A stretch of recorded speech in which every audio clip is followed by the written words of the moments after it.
Os exilados de Capela foram trazidos ao nosso conhecimento pelo pioneirismo do Edgar Armond. Na época que ele escreveu isso, foi um pioneirismo total, né? E a gente tem que compreender o contexto histórico da nossa galáxia quando houve essa transmigração de almas de Capela, que fica na constelação do Cocheiro, aqui para a Terra, né? Capela era um planeta, e não era apenas o planeta Capela, mas vários planetas daquela constelação estavam num processo de transição planetária. Capela, especificamente, ia passar de expiação e provas para a regeneração.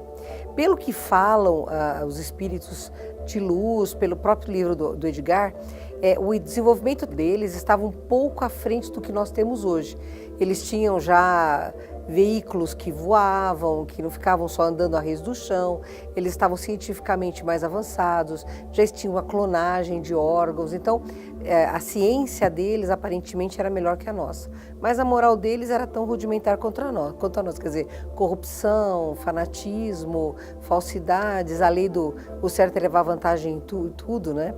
E não houve um único período de transmigração. O primeiro período definiu-se aqueles espíritos que eram mais atrasados moralmente, aqueles que eram mais enclausurados na armadura horrível que o medo cria e que então se abasteciam do medo que eles geravam, porque o medo dá um controle para eles, que são os deflagradores da reação em cadeia. Estes primeiros que foram trazidos para a Terra, e isto foi por ordem do comandante galáctico, que é Jesus, a gente lê isso não apenas na obra do Edgar, mas em outras obras que falam sobre esse tema, a primeira leva deles, que teve todo o assessoramento dos prepostos de Cristo, vieram encarnar no Homo erectus. Então você imagina seres que viviam já num padrão tecnológico superior ao nosso, serem trazidos e obrigados a, claro, uma modificação genética para que eles incorporassem, quer dizer, gerassem o corpo dos Homo erectus, que já estavam vivendo na Terra. Não tínhamos ainda o Neandertal, o Cro-Magnon, quer dizer, você ainda estava vivendo numa época pré-Homo sapiens, né? E eles vieram justamente nesses corpos de muita limitação cerebral, porque eles precisavam desenvolver a parte emocional. Então a rudeza que eles encontraram para se manifestarem nestes corpos foi essencial para que esses espíritos despertassem. E o que eles vieram trazer? Conceitos de língua, conceitos de arte, conceitos como fogo, que foram eles que trouxeram, a roda, que veio um pouco mais à frente, o conceito de família, alguns hábitos higiênicos. Então, o que para eles, teoricamente, você olhando assim, é um castigo, foi uma benesse para estes espíritos que trouxeram o conhecimento que eles tinham para impulsionar o desenvolvimento da raça humana. Esta foi a primeira leva. A segunda leva, a terceira, já começam a encontrar raças humanas um pouco mais avantajadas, como o Neandertal, o Cro-Magnon, mas principalmente o elo perdido, né? Porque o que acontece? O salto quântico que você dá do Erectus para o Sapiens, com todo o desenvolvimento de um lobo pré-frontal, com todo um depuramento de outros sistemas neurológicos, como o sistema límbico, que se torna muito mais desenvolvido neste aumento da caixa craniana, do volume do cérebro, né? Ele aumenta demais. Esse elo perdido que a ciência ainda não achou, deve-se exatamente à migração destes filhos de Capela. Da segunda linha, quer dizer, eram aqueles que já não eram tão atrasados moralmente a ponto de serem jogados em corpos onde a limitação cerebral lhes despertasse a parte emocional, mas que ainda precisavam de um choque de realidade grande na parte emocional para conseguirem se manifestar. Esse elo perdido é o híbrido que a gente sabe que foi criado, formando o elo entre o Erectus e o Sapiens. E a partir daí eles passaram a vir na civilização suméria, encarnaram na civilização egípcia e em todas essas civilizações do mundo antigo. Eles foram essenciais, sem dúvida nenhuma, para o progresso da nossa humanidade.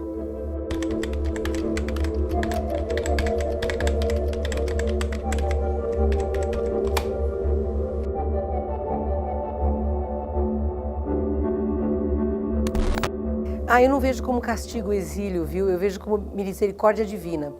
Porque imagina que é você pegar uma criança que não está alfabetizada e obrigar essa criança a entrar numa turma de segunda série, onde está todo mundo já alfabetizado para frente, não é? O choque seria extremo. E alfabetização entenda no sentido moral. Estes espíritos muito rudimentares na sua evolução moral, eles não têm condição quântica nem quântica, quer dizer, eles vibram as células deles, tanto do ponto de vista perispiritual quanto do ponto de vista físico, eles vibram muito mais lentamente que a nova vibração planetária onde eles estariam, no planeta deles de origem. Então, vocês imaginam a dor, a moléstia, a loucura, porque isso os enlouqueceria. Então, quando é determinado uma transmigração de um mundo para o outro, se você olhar do ponto de vista eu estou sendo exilado, para mim é um castigo. Mas se você olhar de fora para dentro, você vai ver que é misericórdia.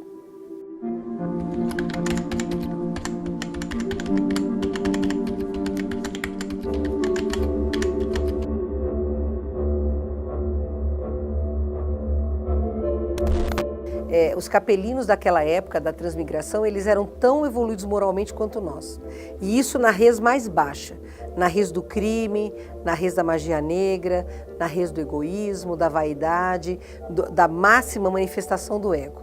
Não é? Então eles vieram para cá para serem depurados emocionalmente. Alguns bem-sucederam, evoluíram, até regressaram para a capela, mas outros não.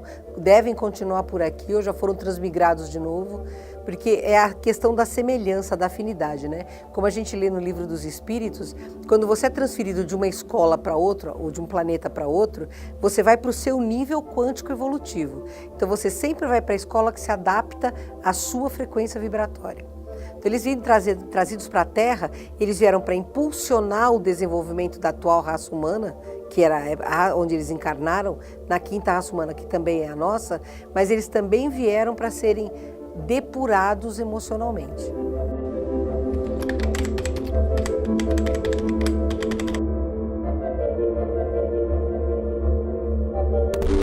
Sim, a existência de Capela está comprovada pela astronomia. Ela está na constelação do Cocheiro. É uma estrela que tem esse nome, quer dizer, é uma estrela. Nós estamos falando de planetas que orbitam esse sistema de Capela, né? É a constelação do Cocheiro, que tem estrelas, Capela é uma delas.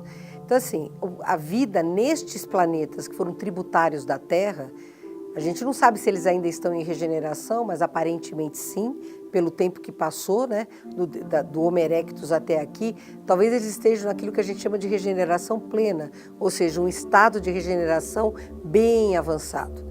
Mas cada planeta tem o seu ritmo evolutivo, né? Então eles devem estar em regeneração e, portanto, eles têm vida física, assim como nós, corpos físicos, e vida espiritual, assim como nós. A regeneração é par e passo com a expiação e prova. O que você não tem é mais a rudeza kármica, mas você ainda tem um bom período de crescimento.